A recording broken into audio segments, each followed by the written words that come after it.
Hello and welcome to this episode of the Aspire Advantage podcast series. I'm Kristie Anders, the Program Operations Director for Aspire, which is Loyola University Maryland's Center for Continuing Education. And today I have with me Dr. Carey Borkoski, and she's going to talk to us about overall kind of the industry of coaching and some of the trends and some of the just things that are happening within this industry. So thanks, Carey. Thank you so much for joining us. Can you kind of introduce yourself and tell us a little bit about your job and the industry of coaching? Sure. So I wear many hats in addition to coaching. So I am an ICF, International Coaching Federation Certified Coach. I just got my PCC level in December, so professional certification. I'm also a faculty member, a tenured faculty member at Loyola. So I do that for, which entails teaching, research, supporting students. So I spend a little bit of time doing coaching, teaching, researching, and I also podcast when I have some time. Yeah. Awesome. In terms of coaching, I'm fortunate enough as, Kristie, we have a new coaching certificate through Aspire and a partnership between the School of Ed and Aspire. We've developed a 5-course coaching certificate. The first cohort is in process, finishing course 5 this year.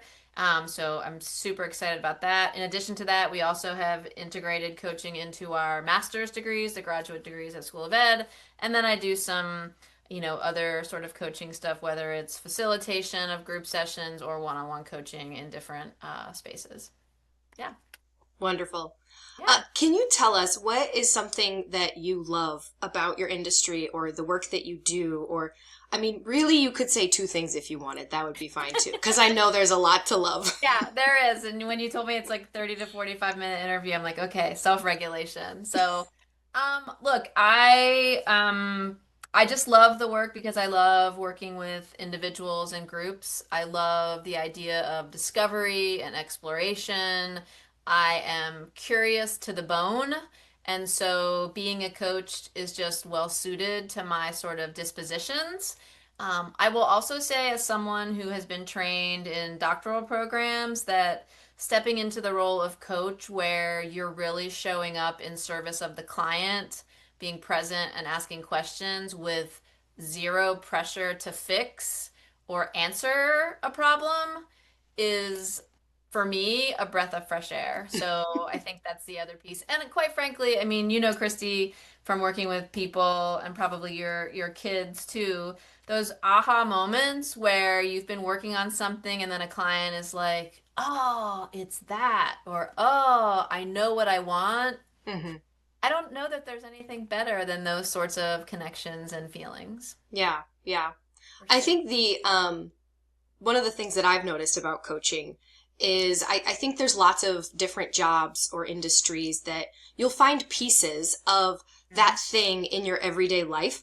And I, as an educator, and then with the, small kind of touches that I've had with coaching over the last year, it seems like it's one of those jobs that has so much overlap with life in general. And I could see that those, in some ways, that's a really good thing. And it's a thing that helps, I think, make people passionate about it.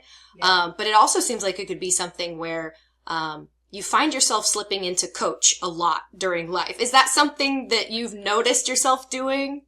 Yeah, I think so. So we just wrapped up again in partnership with Aspire. We just wrapped up a 3-part series on with what we're calling coaching essentials. And the idea is just what you described, which is, as a trained coach, I see application of coaching skills across all facets of life. And I joke, but not really, that if you have any interaction with another human being, you can benefit from, even light coach training. hmm Um, because essential skills would be things like learning how to ask good questions, being able to listen more and talk less, being able to be okay with silence and giving people space to explore. So I feel like for me as a parent, I think I'm becoming a better and different parent now that I have this coaching lens. hmm I do think it's 2 sides of the same coin, though, because I know something we were going to touch on later is what are some of the challenges. And so while it's wonderful that skills of coaching can be arguably omnipresent, you also have to be mindful that this also opens up doors for lack of quality control, right? Mm, So coaching is booming as an industry because unfortunately there's a lot of stress and worry and need for this in the world. And you really have to be discerning and do your due diligence around who's coaching, even as someone seeking out the training, like really doing your homework around who's offering the training, what kind of training is it, what's their philosophy, what are their core values, what are their approaches. Because what I have found, Kristie, is, and this happened just recently, someone may identify as a coach, but as you talk to them more, it's different. mm, It's wrong. It's just different. It's not coaching in the way I've been trained. And so, just like you're looking for, I don't know, a new television, a new computer, someone to come and, take care of your, electric problem, you just have to make sure you have the right support service that you would need. And that's true of coaching too. So hmm. and to be honest, the International Coaching Federation does an amazing job with quality control. Yeah. And there are people in the industry that, there isn't sort of an overarching requirement that you have to be certified to practice like you would with therapy, being a therapist or, in teaching, right? Like there Hmm. is that sort of state level. Yeah. So, yeah. So I'd say that's really some of the challenges around sort of whether you're seeking a coach or becoming a coach. Hmm. Yeah.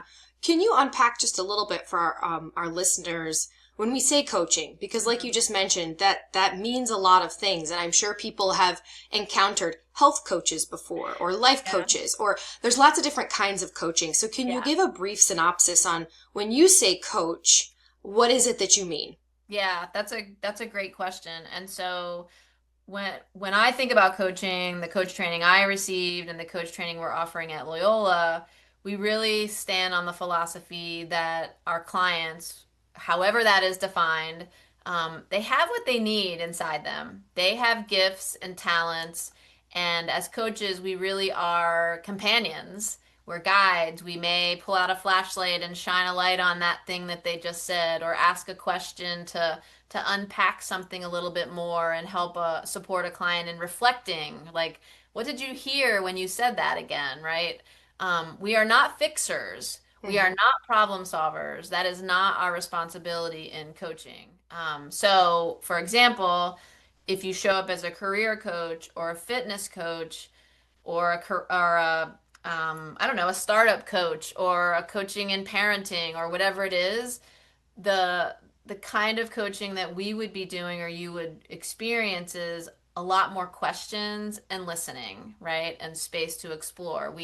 If you come to me for career coaching, I'm not going to tell you what you should do. We're going to process, what's working, what's not working, what are possibilities versus you should be doing this like a mentor would, right? Give you Hmm. some more guidance.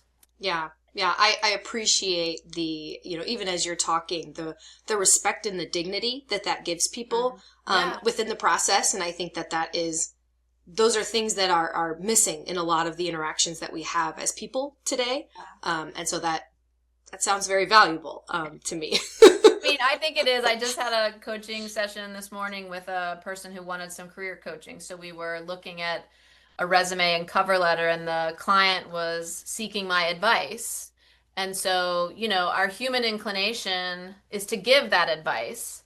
And yet, who am I to know what the right advice is? So, as a coach, my first approach with that client is, well, what do you love about your CV and resume or and cover letter? Or what are you wondering about? What questions do you have? Right? So it really does guide and pinpoint what's on their mind versus the story I'm bringing to the space about what could be on their mind. Hmm.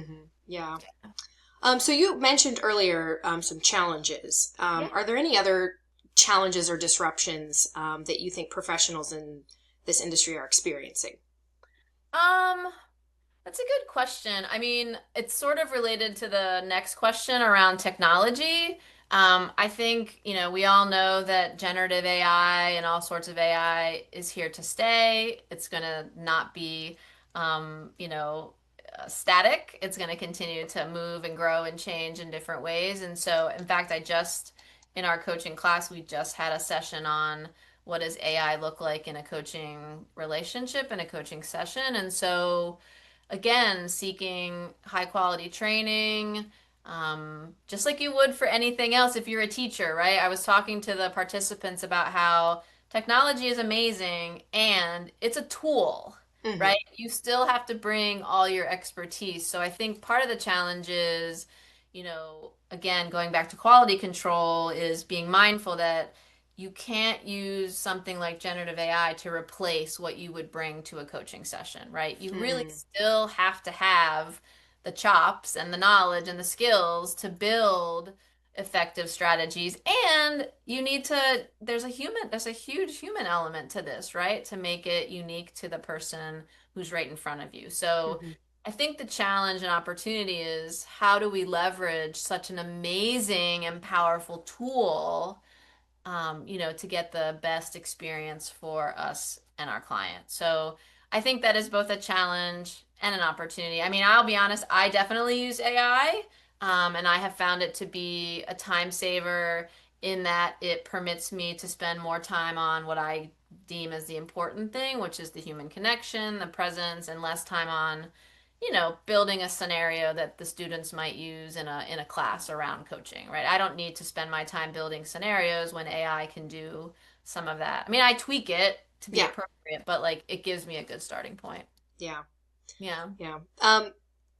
In your view, what are some skills that Mm. are becoming essential to kind of stay competitive or adapt to some of these changes that you were just mentioning? And how do people go about getting some of these skills? Like you mentioned to one of your classes that, we need to continually follow the evolution of life. So Yeah. what does that look like for coaches? Yeah, I mean, I think skills that are essential, it's funny because part of the conversation on Tuesday and Thursday was around critical thinking skills. I feel like we have been talking about critical thinking skills in education for I don't know how many decades. And so now in the 21st century with generative AI, we need to double and triple down on critical thinking skills, because now we have to discern truth from fiction, from something that can be incredibly persuasive and look very true when it could be entirely false. Hmm. So I think, us as coaches have to really hone our critical thinking skills. And part of that is, I mean, it's simple practices like using different sources of these learning language models, right? Not just relying on one source, which is what we should be doing as we're gathering other research, right? I Hmm. think in coaching, we have access to opportunities like mentor coaching, which is you can work directly with someone who is more experienced. There's even supervisory coaching, where again, it's a little bit different relationship, but you have these opportunities. There's lots of continuing ed that International Coaching Federation offers. I think the other skills that I would again double down on that haven't just recently emerged, but I feel are becoming more important, are those sort of meta skills. So self-awareness, humility, curiosity, quiet, being okay with silence. I think all of those things, as we get faster and quicker and more impatient and people have less time, I think a coach who really can offer that to a client. I can't tell you, Kristie, how many clients have said to me, I can't believe that you're going to spend 45 minutes with me listening to me. Like Hmm. that's how time deprived we are, right? And so you really are giving yourself a gift when you hire a coach, even just for a few sessions, Hmm. to have that think time, that processing time. So if Yeah. I were, which I am, if I'm supporting coaches as they grow their practice, like we have a whole course two, which is all about self as coach, right? It's the self-reflective coach. So really being intentional about how am I showing up in these spaces for my clients, whether it's individual or group. Yeah. Yeah, it sounds like the ability to pause the hamster wheel Yeah. is something that, because we're in I don't want to say natural lives, but in our normal lives, we allow ourselves to be going constantly. And so it's becoming harder and harder to cut out those distractions and to focus on priorities and have that time of self-reflection. And I know even sometimes if I'm in the car, with my kids and it's a 5-minute trip, like we don't do a lot of technology and screen time, but sometimes they're like, I'm bored. And I'm like, that's okay. That's actually, I'm okay with that. And, I think it's even with our children, there's so much programming that they can do. And I want my kids to be involved in sports and, theater or whatever they want to do. But at the same time, that ability as humans to stop and pause and focus on that interpersonal, interaction. That seems like in a lot of my conversations, something that we're losing. But at the same time, I think because of the loss that we're feeling and almost the grief of that, when we do find it, it's even more special. Yeah, I think so. I mean, I recently sort of recast my private sort of coaching business around that idea of a pause, right? And so I wrote a book several years ago, really digging into these like in between, like the liminal space. And so when people say, well, I have to go to this meeting and then the next meeting, some of our coaching sessions are like, well, what does it look like? What could it look like between that meeting and that meeting? Like if if you imagine your iPhone where you sort of zoom out, right? Mm-hmm. Like what if you like swiped in and zoomed in to see what could happen in that tiny moment? And oftentimes it's screaming for a pause, just 30 seconds to like breathe, to catch your breath. And so I do a lot of coaching around what would our personal systems look like with more transitions, and how can we be intentional about transitioning from, driving to work to being at work, getting the kids ready for school to our first meeting on Zoom, or, I do a lot of running. So I work a lot on, so now I'm sitting down with you and I'd like to eventually go for a run. Well, if I get up from this seat and go right for a run, it's a little painful to start because like your body, I haven't given my body any chance to transition. So like, what does it look like to transition into a run, right? It's you want to make it easeful. So so pausing and slowing down is, it's not easy, but it's necessary for sure. Yeah. Yeah. And that kind of leads into, what are some skills that are becoming harder to find and retain in your industry? And maybe that pause is more of like, it's harder for humans. But are there other things that are becoming harder to find or retain in coaching, or that you think coaches maybe struggle a little bit more developing? Yeah. I think honestly, the challenge that I see most, if I'm thinking about our amazing coach participants and colleagues, is that fixer mentality is alive and well, both on the client side and the coaching side. And so I think I'm answering your question sort of backwards, but like the notion that like people's expectations are around solve this, right? Fix this. We really have to flip the switch and help educate. And so I think the things that are challenging for coaches is just level setting expectations that we aren't the problem solver. You may get to a solution, but like we don't have the solution. You have something inside you that'll lead you to that. So, training, it's like unlearning and relearning for our participants, because a lot of these folks who are new to coaching are coming and they've been in leadership roles. They've been in mentor kinds of roles. They're used to being fixers. And so now you're asking them to like hold space and not come with a fixer. It's a hard habit to break. I mean, to quote Chicago a little bit there, but so it's been fun. It's really cool when you see participants have a breakthrough around that sort of trait. I think that's been also like a challenge, definitely, for coaching. Yeah.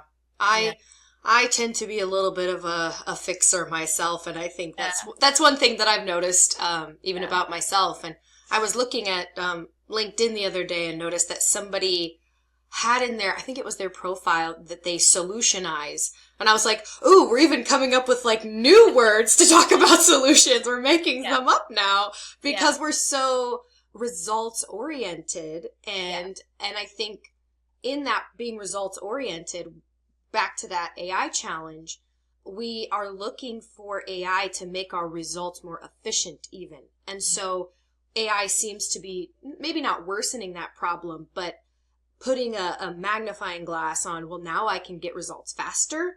And it raises the anxiety around those results for people. It does. And I would say like that conversation around success and results, I could spend multiple sessions with a client just on that topic. And we actually have with participants, because participants in the coaching program, so our new coaches, they struggle with, I don't know if I'm helping this client. I don't know, because they're not talking about solutions, so they're not getting that reaction. So we've talked a lot about, well, how do you define a success? What does success look like? And we've even broken it down to say, what if you went into this before the session and said, what do I want to achieve today? What does success look like for me in this session? And at the end of the session, what's the evidence of that success? Because something that I really believe in is we have to look for the small wins, because like we have so many goals that are 1 year, 3 year, 10 years out. And if we only wait till the 10th year to celebrate, I don't know if we'll make it to that goal. Right? That's a long way off. And the goal might change. Right. So like, what if you found little ways to celebrate every day, every week? And that might sound, Pollyanna-ish to people. But it's not. Like, that's really, I mean, I would challenge anybody who's listening or watching this to just try it. I just had a client this morning, and we talked a lot about, like, what would it look like just to give yourself 30 seconds to take in something you did well today? Not because it's leading to the next thing or because your boss said you needed to do it, but just purely for the moment. Like, what impact could that have? You know? Yeah, I love that. That's a good challenge for me as well. I should probably take some more time to reflect and celebrate. For all of us. Yeah. Oh, wonderful. Yeah. So if someone's interested in coaching, what's a way for people to prepare themselves to enter this field, to meet, some of these challenges, and to be able to meet, the future demands of coaching? Yeah, I mean, I feel like that is screaming for a shameless plug, Kristie, right? Like, I mean, if people really want to get in, they should, sign up to hear more about our coaching certificate, which will start, our new cohort will start in the fall. It's a 3-class or 5-class program, depending on your journey. I think if in the short run you're curious but not sure, I think there are so many different ways that you can sort of get a low risk taste of coaching. So you could sign up for these really short workshops. We offer some at Loyola. There are other places that offer them. International Coaching Federation offers lots of them. The other thing is, if you know someone, hire a coach. Like, treat yourself to a couple of sessions. I think you'll be pretty amazed. And I think it's always good. I learned something. I've hired a few coaches for myself, and I feel like I learned so much just by watching how other coaches, process and do their thing. And so, yeah, I think formal training, of course, hiring yourself a coach, interviewing someone who's a coach to learn more about it. I'm all about informational interviews, taking a workshop here or there. You can also reach out to me. I'm happy to talk about coaching anytime. And I know Catherine Keefe and you are as well. So, just, in good coaching fashion, ask some questions. So. Yeah. One of the things that has struck me about the coaching community is I think there's a really good balance of knowing your value and your worth as a coach, but also being very generous. And I think I've really appreciated the coaches that I've interacted with, their ability to say, like, I know what I can bring to people and what I can offer, but also I know what I'm not supposed to offer, but I'm very generous in my time and my conversation and the encouragement that they give. And so I've really valued what seems to me to be a very good balance on those two things. And so it sounds like if you're interested in coaching, most coaches would love to kind of have that conversation, because almost everyone I've met who is a coach is so passionate about it Yeah. that they want to share. They're not trying to gatekeep anything. And I appreciate that about this industry. Yeah, I think that's true. I mean, I think there are a lot of coaches who used to be or still are educators. And I do think in that education space, we love to share. And, as long as we're, giving credit and attribution to folks at the original. But yeah, I just think that's part of the ethos of educators and coaches is to be supportive. And wouldn't that be great if more industries were like that, Kristie? Very much, very Yeah, much. yeah. Well, and of course, my next shameless plug is, what role does continuing education and Mm. upskilling play in maintaining a competitive edge, but also in understanding some of these trends and things that we've been talking about for coaching? Yeah, I mean, look, I think continuing ed, Aspire, and the like are critical. I mean, it's so funny that we're talking about this because when I was a PhD student, my dissertation was all about how once you finish your terminal degree, whether it's high school diploma, a community college, bachelor's, whatever that is, once you're in the workforce, the most common way of updating your skills is either on the job training or continuing ed. That is what most people report. I mean, I looked at a ton of data from the Bureau of Labor Statistics, like 30 years of data, and that is what was true. And so it is cost effective, it is accessible by anyone. And so, whether it's a curiosity about a skill or industry, whether it's an absolute need to move forward in your career or change careers, I think continuing ed is a great place to start. I mean, obviously, you can build credentials like coaching in a continuing ed space. We started this conversation, Kristie, talking about quality control and being mindful. And I think again, shameless plug, but like attaching yourself to a place like Loyola, which has a proven track record of high quality programming, when you have to make this investment monetarily and time, you can come with some assurances and confidence that you're getting a quality program. There are programs out there, just like there are everywhere, that charge a ton of money, and I'm not so sure you're getting your return on your investment. So, I think continuing education, especially when you're attached to a place like Loyola, there's definitely some assurances around quality. Mm-hmm. Yeah. Yeah. Quick follow-up then. Yeah. For coaching, obviously you've mentioned you have multiple different degrees and Yeah. there's certifications. Can you talk just really quickly about what are the qualifications? What are those requirements to becoming a Mm. coach? And Yeah. we've obviously said there's a lot of overlap. You mentioned between educators and Yeah. coaches. Yeah. But what are kind of, when you think about wanting to get into coaching, what are the levels of those requirements? Yeah. I mean, if you want to go the full route, which I would recommend to anybody, you would go through the International Coaching Federation. And if you go to their website, they have lots of details on this. But essentially, it's coaching education, and they stipulate the number of hours. You need some mentor coaching, which is, working with someone who has more experience. And then they have a observation that you have to pass, like, you learned this thing, are you doing it well and in line with competencies? And then there's an exam that you have to sit for, and there's lots of prep exams, there's lots of support out there, and then you have to get your coaching hours. So, in terms of background before that, look, anybody who's interested and feels like they have a knack for some of these meta skills I've mentioned, feel like they're open and flexible and willing to hear feedback, and it doesn't we have in the current cohort, we have everything from engineers, AI specialists, accountants, leaders in nonprofits, educators.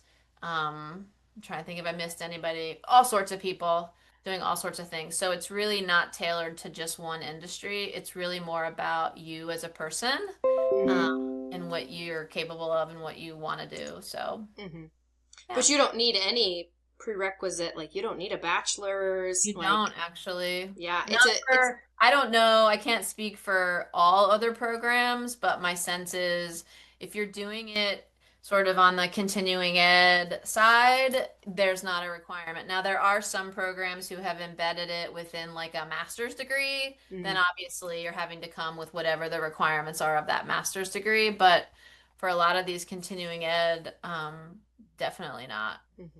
Yeah. For sure. Well, thank you so much, Carey, for being with us today. My pleasure. I've loved this conversation, and we're hoping that you all get excited about coaching. And if you have any questions, feel free to let us know. We'd love to connect about this topic. And Carey's again, as she is showing, very passionate about this and great person to talk to. So thanks again, Carey. We really appreciate your time. Absolutely. Thank you.